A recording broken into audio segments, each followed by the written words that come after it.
Houthi rebels launched a significant military operation targeting 3 US supply ships and 2 Navy destroyers in the Gulf of Aden.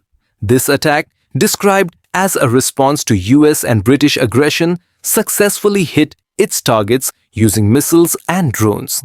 The Yemeni armed forces continue to support Palestinian resistance and defend Yemen.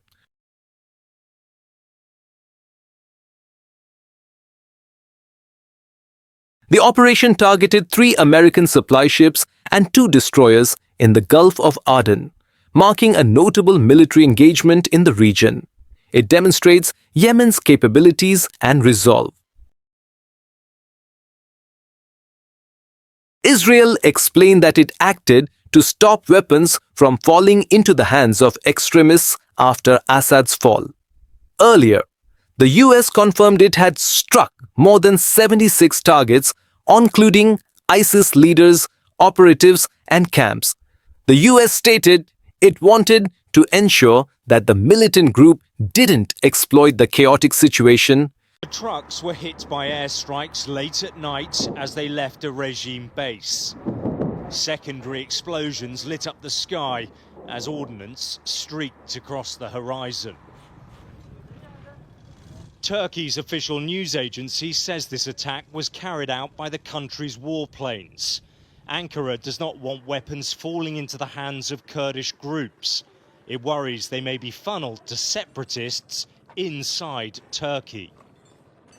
The driver of one of the vehicles only just escaped. Mohammed tells me he saw the first explosion and ran for cover.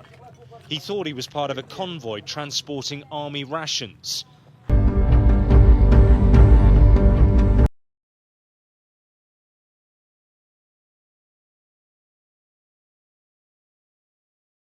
Houthi rebels launched a drone and missile attack on commercial vessels and U.S. Navy ships.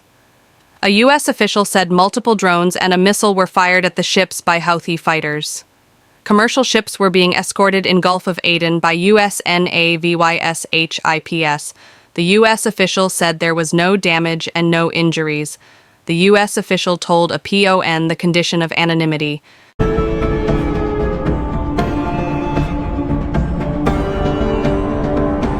Israel says it has destroyed Syria's naval fleet. The defence minister warned Islamist rebels who overthrew Bashar al-Assad that his country would never allow terrorists to threaten Israel.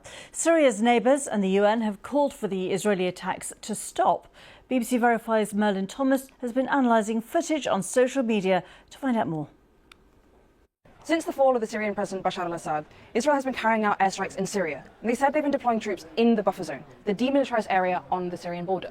Now let me show you what that looks like on the map. So the Golan Heights are an area that Israel seized in the Six-Day War in 1967 and unilaterally annexed in 1981.